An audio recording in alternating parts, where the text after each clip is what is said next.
Creo que es su primera participación acá en nuestra nueva casa. Mire usted, igual que la mía. Igual que la suya. Vamos a hablar con Richard Morales, abogado, miembro del Frente Amplio por la Democracia FAT. Economista. Economista, bueno, tiene muchos sombreros el señor Richard Morales. Buenos días, bienvenido. Buenos días, Flor, Leonardo y a todos los radioescuchas. Don Richard, gracias por habernos atendido la comunicación esta mañana y bueno, feliz año antes que nada. Vamos a empezar, como dicen, por el principio y es hablar de la reactivación económica del país. Saber si la metodología que se está aplicando, por un lado, en este caso el Plan Panamá Solidario, las ayudas que se dan a los diferentes sectores, los impulsos que se están brindando para que se pueda avanzar en esta post pandemia, porque no se ha terminado, estamos conviviendo con la pandemia, pero se trata de seguir adelante, sería el camino correcto y cómo ha transitado las medidas que ha determinado el gobierno del presidente Laurentino Cortizo para que se pueda seguir en el camino hacia la reactivación. Diría que más que plantear si es el camino correcto o incorrecto, las transferencias es lo mínimo que este y cualquier gobierno puede hacer. Es decir, asegurar que aquellas personas que hayan sido perjudicadas por las medidas sanitarias tomadas para contrarrestar la pandemia tengan acceso a mínimamente sus medios de subsistencia, algún tipo de renta mínima o de ingreso mínimo. En este caso estamos hablando de un ingreso del bono solidario que no alcanza para cubrir siquiera el costo de la canasta básica. Esto ha sido algo que ha sido denunciado a lo largo del tiempo que ha durado la pandemia, y la cantidad de personas que no han podido recuperar su empleo, que no han podido pagar nuevamente sus deudas, sus compromisos financieros. Es una cantidad que no conocemos a ciencia cierta, es decir, no ha habido completa transparencia o incluso más allá de la transparencia, un interés del gobierno de tener cifras verdaderamente exactas sobre cuántas personas han sido afectadas y en qué medida han sido afectadas por la pandemia, ¿no? Así que diríamos que la medida del bono solidario sin duda es necesaria, pero es insuficiente. Es decir, en la medida que no logra cubrir estas necesidades de las familias. Richard, cuando arrancó la pandemia, el bono solidario era para aquellas personas que estaban con salario suspendido, con trabajo suspendido y que no percibían ningún tipo de entrada económica. Luego eso se fue modificando a medida que avanzó la reactivación y hubo diferentes tipos de parámetros. Se pedía que se hiciera un curso, se pedía que estuviese en el INADEO, se pedía que estuviese realmente el contrato suspendido. Ayer vi una publicación de la administración Cortizo del gobierno que señalaba que se habían eliminado del Vale Solidario aquellas personas que se constató que hicieron viajes al exterior del país. ¿Qué cambios se están haciendo en torno a poder apoyar a aquellas personas que más lo necesitan? No, aquí este nos adelanta el problema que mencionaba anteriormente, es decir, el hecho de que el gobierno no cuente, este y los gobiernos anteriores por igual, pero es más crudo y más grave en este momento, el hecho de que no cuente con un aparato verdaderamente eficiente de recolección de datos, es decir, de información sobre la población, de sus condiciones de vida, de sus necesidades, de sus posibilidades. Si recordamos al inicio, cuando se estaba entregando el bono solidario, se hacía a través de los representantes. Y esa es probablemente la peor y más discrecional forma de entregar esos recursos, porque quedaba a merced del criterio político de cada representante quién iba a recibir y quién no iba a recibir el bono. Es decir, no había ninguna forma de fiscalizar que el bono se estaba entregando verdaderamente a quienes lo necesitaban. Después de eso se pasa ya a la entrega del bono a través de la cédula, que fue una mejora sin duda, pero después quedamos con el problema de que aún con ese sistema, el gobierno al no contar con información actualizada, verídica sobre la población, quedan por fuera personas que necesitan el bono y siguen estando incluidas personas que no lo necesitan. Y de manera anecdótica, estoy seguro que la mayoría de los que nos escuchan conocen de gente que estaba recibiendo el bono sin necesitarlo y de cantidades de familias que lo requerían y no lo recibían. Esto nos habla de un gobierno que no hace o no puede aplicar políticas públicas con la base científica, es decir, sobre la base de información objetiva, empírica y que hace un esfuerzo en buscarla. y no hace este esfuerzo porque eso abre las puertas a la discrecionalidad política. Es decir, que yo puedo entregar los recursos del Estado a quienes me conviene entregarlos para así mantenerlos como clientela para las próximas elecciones, que empata con el tema que hablaban anteriormente sobre los gastos de los representantes, los alcaldes y demás. Es decir, si tuviéramos que encontrar el problema, por lo menos en ese aspecto de las medidas que ha tomado el gobierno, las medidas económicas en cuanto al COVID-19, está el hecho de que nunca hubo un esfuerzo en conocer verdaderamente la situación de la población, en qué medida estaba sufriendo, estaban dependiendo de unas cifras bastante generales, macroeconómicas, básicamente lo que la Contraloría ha venido reportando históricamente, que no alcanza para conocer la situación verdadera de las familias.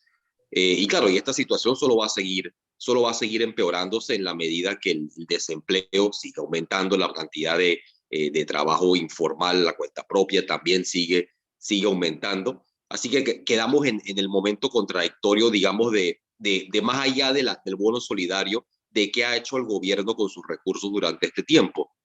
Porque, por usar una analogía rápida, si un hogar, por hacer la analogía entre el Estado y el hogar, aunque haciendo la salvedad de que no es lo mismo, si tiene un monto de dinero, en este caso el presupuesto del Estado, el presupuesto del hogar, como uno lo quiera ver, mínimamente uno dice, bueno, yo quiero gastar ese presupuesto o invertir ese presupuesto, por un lado, en el bienestar de la familia, en este caso en las condiciones de vida de la población, la educación, la salud, la vivienda, alimento, energía, agua, y pero a la vez inversión productiva. Así que la pregunta vendría a ser, ¿qué inversión productiva ha hecho el gobierno para asegurar de que hacia el futuro el país pueda crear más riqueza, compartir dicha riqueza entre la población y que no nos mantengamos atrapados dentro de un modelo económico estancado, agotado, que nos estamos endeudando para tratar de mantener, pero que a la larga estamos perdiendo fuentes de ingresos futuros?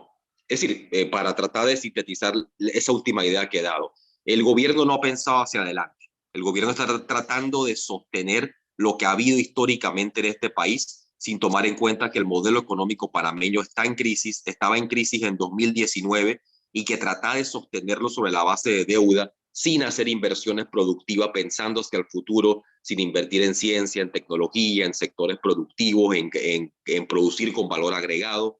Si no se hace esto, hacia el futuro la situación va a ser cada vez más difícil, cada vez más personas desempleadas, cada vez más trabajo informal, cada vez menos posibilidad de asegurar los medios de subsistencia. Eso preocupa mucho, pero yo creo que más nos preocupa a muchos es el tema de que hay gente que se acostumbra a recibir ese apoyo del gobierno, esos bonos solidarios, y muchos ya en esta pandemia se acostumbraron a vivir con eso y que, qué sé yo, con algunas otras entradas que tendrán adicionales. Entonces la gente no se preocupa por superarse, por trabajar, por hacer otras cosas para salir adelante, sino esperar ese beneficio del gobierno. Pareciera que al final a los gobiernos eso es lo que les conviene o lo que les interesa que ocurra. Por un lado, efectivamente, los gobiernos utilizan, los sucesivos gobiernos en Panamá han utilizado los recursos del Estado como una forma de mantener una clientela, es decir, de usar los recursos para tratar de asegurar votos, se prometen puestos de trabajo, se prometen prebendas diversas y las personas mantienen así una cierta lealtad al gobierno bajo la expectativa de que van a votar por ellos y van a poder regresar al poder. Y esto, claro, esto pasa históricamente tanto a nivel de representante, alcalde, diputado y presidente, ¿no? Y lo podemos ver en el tamaño inflado que tienen los partidos políticos en la actualidad, incluyendo el partido de gobierno que está actualmente inflado a su mayor cifra. No es casualidad que los altos niveles de necesidad que hay en el país en este momento se den en el mismo momento en el que el partido de gobierno tiene esta alta cantidad de inscritos. Ahora, que es un fenómeno nuevamente que ha pasado con todos los partidos que han pasado por el poder, se inflan en su año de gobierno precisamente por esta repartición de prebendas. Pero que también hay que tomar en cuenta que el hecho de que haya tantas personas que tengan que depender de algún tipo de ayuda del gobierno indica que hay una situación económica grave. Nuestra economía no crea la cantidad de empleos necesarios para absorber no solamente a toda la fuerza laboral existente en la actualidad, sino toda la que se está incorporando todos los años, que es por arriba de 30.000 personas. Es decir, que estamos hablando de que tenemos una economía que no puede absorber la gente que ingresa al mercado laboral. Todas esas personas que están cumpliendo 16, 17 y 18 años, o que ya después están terminando sus estudios superiores y no tienen dónde conseguir empleo. Eso es lo que explica en gran parte que haya tanto empleo informal en este país, que esté creciendo, que sea casi la mitad de la población ocupada, y que la cantidad de empleos formales que se están perdiendo no se recuperan, ¿no? Eso no se explica solamente por la pandemia. Y eso es que tenemos un país que se ha dedicado básicamente a las actividades especulativas, a especular con la tierra, a especular con las inversiones en el comercio, y eso lo vimos en los últimos años. Los mejores momentos de Panamá supuestamente eran los momentos de inversión en la construcción, en la especulación inmobiliaria. En cada esquina apareció un pequeño centro comercial, aparecen torres de edificios, pero muchas de esas vacías, incluso los centros comerciales, muchos de esos pequeños centros comerciales están vacíos, muchos apartamentos, y es porque es inversión especulativa, era inversión buscando atraer dinero para poder después revender esas propiedades. Así que ese fue básicamente el modelo de crecimiento panameño. No es un modelo productivo, no estamos tratando de incorporar la ciencia a métodos productivos más eficientes, ver qué productos podemos exportar. Por ejemplo, nos dicen que las exportaciones crecieron, pero crecieron a punta de la minera, que básicamente no le deja ingresos al país, que genera un coste ambiental altísimo. Así que tenemos aquí pues el dilema de que esa cantidad de dinero que se da que se da como transferencias condicionadas o los subsidios sociales, el que se da formalmente, legalmente, al igual que el que se da, digamos que ilegalmente, o el que se da como clientelismo, ambos de alguna forma tienen un origen, que es el hecho de que tenemos una economía que deja en la vulnerabilidad una gran cantidad de personas que no tienen forma de incorporarse al mercado laboral y que terminan dependiendo de estas redes políticas clientelares. Richard, le pido que nos dé un minuto, por favor, que tenemos que ir al minuto informativo y regresamos con usted en instantes.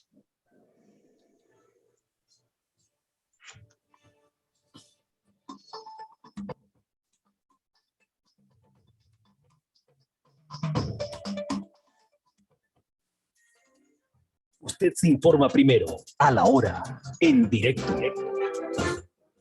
9:01 de la mañana, Flora Altamiranda le saluda. Nacionales. La adquisición de nuevas pruebas de detección de la COVID-19 es clave para que el sistema de salud le haga frente a la alta demanda de personas que acuden a los centros médicos para saber si están contagiados o no. Con ello llegan las pruebas caseras. La jefa de epidemiología del Ministerio de Salud, Lourdes Moreno, manifestó que no se trata de cualquier tipo de prueba, sino que tiene que tener calidad, pasar los controles previos para localizar a los positivos y realizar la debida trazabilidad. Destacó que actualmente en otros países los individuos están utilizando pruebas autoadministradas que para poder obtener el resultado tienen que tener un proceso de validación a través de una app y se obtiene un código QR, pero se está analizando cómo se va a hacer. El tablero deportivo. El delantero del Bayern Múnich, Robert Lewandowski, fue el ganador del premio The Best de la FIFA al mejor jugador de la pasada campaña. El delantero polaco superó en votaciones al astro argentino Lionel Messi y al delantero de Liverpool, Mohamed Salah. Además de esta premiación, la FIFA otorgó otros galardones. Alexia Putellas se llevó el premio a la mejor jugadora. Thomas Tuchel y Emma Hayes se llevaron los premios al mejor entrenador y entrenadora en las categorías masculinas y femeninas. El guardameta del Chelsea, Edouard Mendy, se llevó el premio al mejor portero y Christian Endler a la mejor portera. Y Eric Lamela ganó el premio Puskás. También se otorgaron premios honoríficos a Cristiano Ronaldo y a Christine Sinclair por ser el máximo goleador y máxima goleadora a nivel de selecciones nacionales. Pablo Alvarado, Panamá en directo. Económicas. La Autoridad Marítima de Panamá rompió récord en ingresos de generación propia, acumulando un recaudo de 186.1 millones, lo que representa un crecimiento del 30%, siendo este el mayor recaudo obtenido en la historia de la Autoridad Marítima de Panamá. Del total de inversión, que fueron 155 millones, solo se requirieron 45 millones para su financiamiento y el resto, 110 millones, fueron aportes al Tesoro Nacional, siendo parte de la reactivación económica del país. Para Panamá en directo, Melissa Lazarus. Internacionales.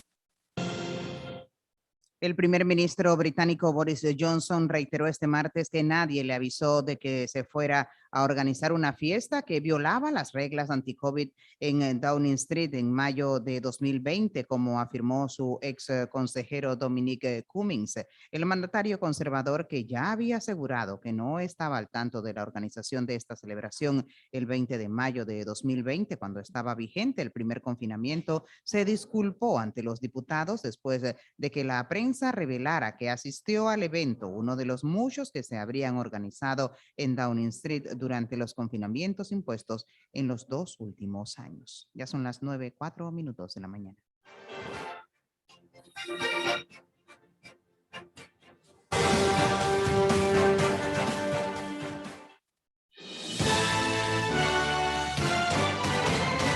Panamá en directo.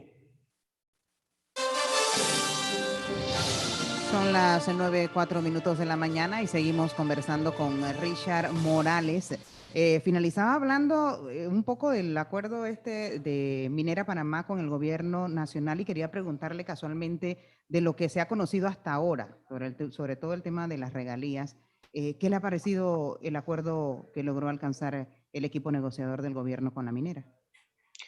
Yo creo que como bien indica Flor, todavía falta por ver el acuerdo final, pero sobre la base de la información disponible, lo evidente es que si lo vemos en términos del monto, es sin duda superior a lo que pagaba la minera antes de esto. Pero claro, la minera prácticamente no estaba pagando nada, ¿no? Antes de este nuevo acuerdo. El cambio en la fórmula, como se calcula, también puede tener consecuencias, pero hay que tener presente varios puntos, ¿no? Que el objetivo de Panamá no debió haber sido simplemente una negociación económica, es decir, por mejorar las regalías o reducir las exoneraciones. Eso sin duda era parte de lo que tenía que lograr, sino de cómo negociar una transición para acabar con la minería como tal. Porque el tema de fondo es los costos ambientales y sociales que genera la minera no pueden ser y no van a ser compensados por esa cantidad de dinero. Es decir, el Estado panameño a la larga va a quedar pagando mucho más para tratar de mitigar, compensar y adaptarse a todos esos daños que está generando la minera y que ha estado generando desde que está operando. Y en esa medida, aunque a primeras pareciera una especie de victoria que el gobierno sin duda va a celebrar, de que ha aumentado la cantidad de regalías, impuestos, y que sin duda el Estado de alguna forma, y lo van a ver como necesario, sobre todo en la medida en que ha habido un aumento de la deuda, del servicio de esa deuda durante la pandemia. Estamos hablando de un tema que tiene una dimensión ecológica importante, que ha sido abordado solo de manera tangencial aquí, es decir, prácticamente se le ha exigido a la minera cumplir con lo que ya era una obligación de la minera en primer lugar y no estaba cumpliendo. Así que vamos a ver cuál va a ser el resultado de esto. Vamos a ver un aumento de los ingresos que recibe el país de parte de la minera. No el aumento que pudiéramos tener, incluso si lo analizamos desde ese punto de vista, dado todo lo que va a recibir la minera a cambio de esto, pero el punto más álgido, el punto más grave, más allá del criterio económico, es que lo que va a pagar la mina no va a poder compensar el daño ambiental y social que está generando. Por eso el gobierno tenía que plantearse cuál es una transición de salida de la minería metálica a cielo abierto, una actividad incompatible con Panamá, con sus ecosistemas, con la naturaleza de nuestra economía, y dejar de usar la minería como una especie de excusa para maquillar las cifras, porque en cierta forma eso es lo que sucede en la actualidad, ¿no? Se maquillan las cifras en Panamá en torno, por ejemplo, ya lo había mencionado, las exportaciones. Se da a indicar que en Panamá las exportaciones han aumentado, lo que ha mejorado la balanza comercial, pero eso simplemente ha aumentado no porque Panamá esté exportando más alimentos o manufacturas o algún producto nuevo, sino simplemente por las exportaciones de la mina que hasta este momento no han beneficiado al país. Ahí vendría otro elemento, que lo negociado por el gobierno no toma en cuenta el elemento histórico, es decir, de que haya una especie de retribución por no solo el daño ambiental histórico, sino por prácticamente la no paga a lo largo de los años durante el cual había un contrato ilegal vigente. Es decir, también debió haber negociado esa compensación o retribución por por lo que por lo que se ha dado históricamente y no solo de aquí hacia adelante. Se veía dentro de la información que arrojaba el tema de la minera que hubo un cambio sí, en el acuerdo y en el contrato. Yo leí hace unas horas que ahora lo que entraba a jugar era la variable de producción y es algo que tendría que deducirse al final respecto al pago que le haría la mina a Panamá. ¿Cómo se puede explicar el acuerdo que había antes con el cambio que hay ahora y cuál va a ser la diferenciación? Bueno, un aspecto clave sin duda es que anteriormente se calculaba sobre los ingresos brutos de la mina, ¿no? Así que la mina tenía que pagar el 2% de ello, tomando en cuenta que había poca fiscalización del gobierno respecto a cuánto eran esos ingresos en primer lugar. Pero ahora va a ser sobre las ganancias brutas, es decir, estas son ya tendrías que tomar en cuenta los costes de producción, los gastos de la empresa y a partir de ahí se hace el nuevo cálculo. Y debido a que el porcentaje es muy superior a primera vista, uno pensaría que ese monto tiene que ser mayor. Pero hay otras empresas en el país que han utilizado fórmulas parecidas para estafar al gobierno en el pasado. Esto tiene que ver, por ejemplo, en las empresas donde el Estado es accionista, como en Panama Ports. Porque es muy fácil para una empresa, tanto una empresa portuaria, empresa privada o cualquier tipo de empresa, simplemente maquillar sus números. Es decir, da a entender que sus gastos son tan altos que prácticamente no tiene ganancias. En el caso de los puertos, eso le permitía a la empresa no pagarle utilidades al Estado a pesar de ser accionista, ¿no? Una empresa puede asumir deudas, inflar su planilla, es decir, tiene muchas formas de sacar el dinero para evitar pagar esas utilidades o pagar impuestos, otras medidas, ¿no? Distintas formas de maquillaje contable. El gobierno en parte se resguardó de esto al establecer ese monto mínimo que debía pagar la minera. Pero lo que terminamos aquí es que lo más seguro es que la empresa va a buscar la fórmula para pagar lo menos posible al gobierno en vez de que se termine pagando lo máximo que esa nueva fórmula creada podría arrojar. Es decir, el hecho de que el gobierno planteó que hay un monto de 375 millones, si no me equivoco, que la minera va a tener que pagar todos los años, en teoría es el método que encontró para tratar de obviar este problema de que la empresa puede inflar sus gastos para así evitar tener que pagar un porcentaje de las ganancias brutas, que es la nueva fórmula establecida. Pero el problema aquí, claro, es que va a terminar pagando un monto mínimo y no el monto que debería estar pagando sobre sus ganancias reales en la medida que las termine encubriendo, ¿no? Pero el logro es grande, ¿no? Porque lo que pagaban antes a lo que van a pagar ahora en materia de regalías es abismal. Sí, es preferible, no, sin duda, digo, el hecho de que la minera haya estado pagando ese 2% sobre los ingresos por tanto tiempo implica una especie de, implica que una pérdida terrible para el Estado nuevamente, como indico, además de por los ingresos que no estaba recibiendo el país, porque hay que tomar en cuenta nuevamente que los costos ambientales actuales y futuros son tales que ese 2%, al igual que el nuevo porcentaje y la nueva fórmula de calcularlo, no van a poder compensar, ese daño, ¿no? Pues, así que a pesar del avance hay que tener eso muy presente. El gobierno sin duda va a tratar de utilizar esto como una especie de victoria política y va a generar una gran cantidad de propaganda sobre esto. La realidad es que nos hemos, como ha básicamente reconocido el gobierno, nos hemos ajustado a lo que es básicamente la norma en varios otros países, ¿no? Es decir, es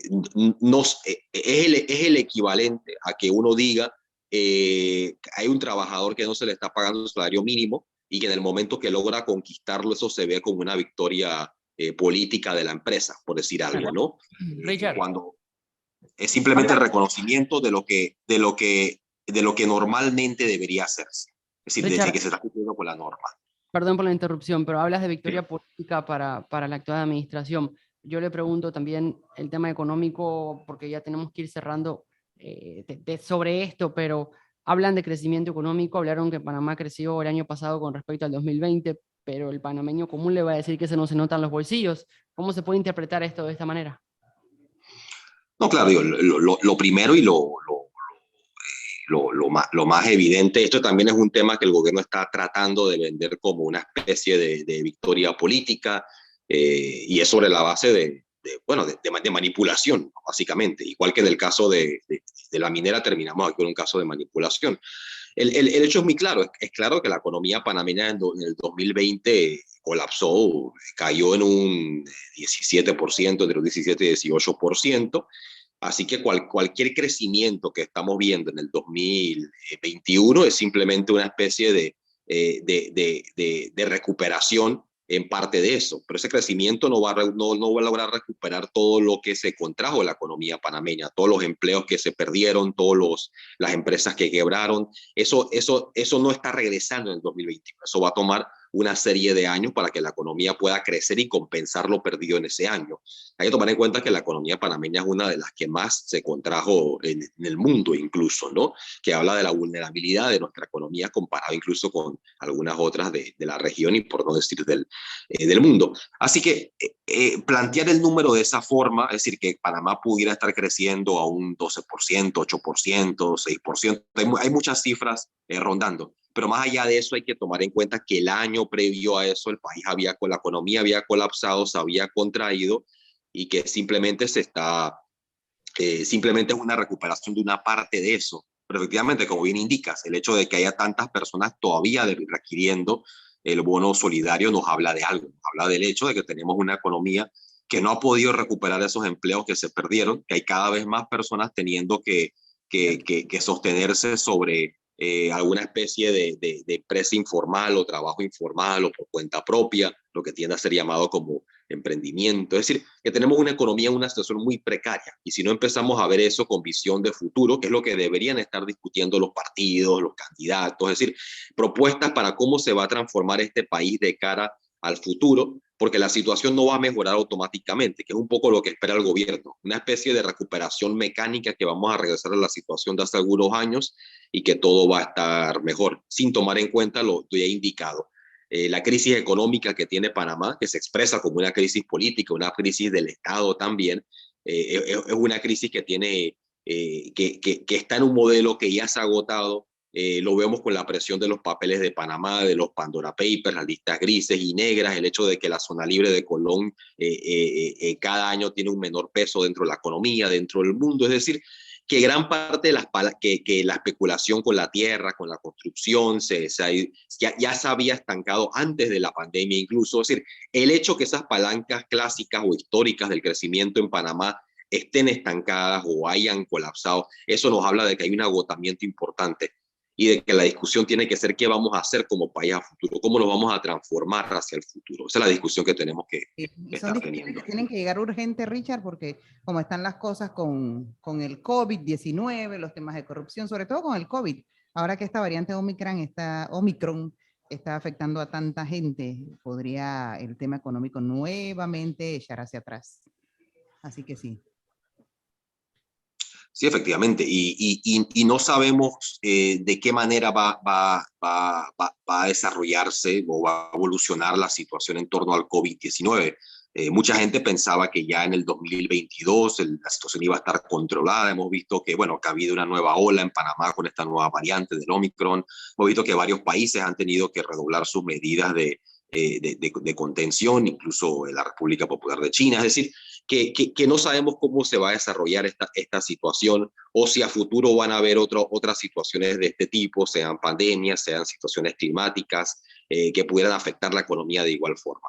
Y por eso tenemos que asegurarnos de construir una economía que tenga una mayor capacidad productiva, que pueda producir con valor agregado, es decir, incorporando el conocimiento, para que cuando hayan shocks de este tipo, el país tenga la capacidad de aguantar y sostenerse.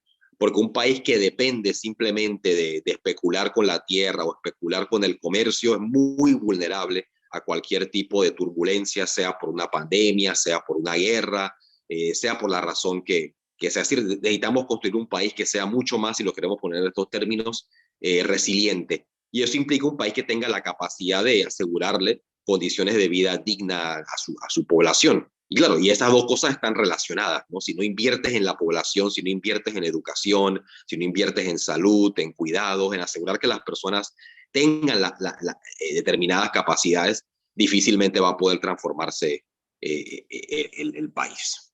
Richard, muchísimas gracias por habernos atendido esta mañana. A la orden, muchas gracias por la invitación, Flor, Leonardo.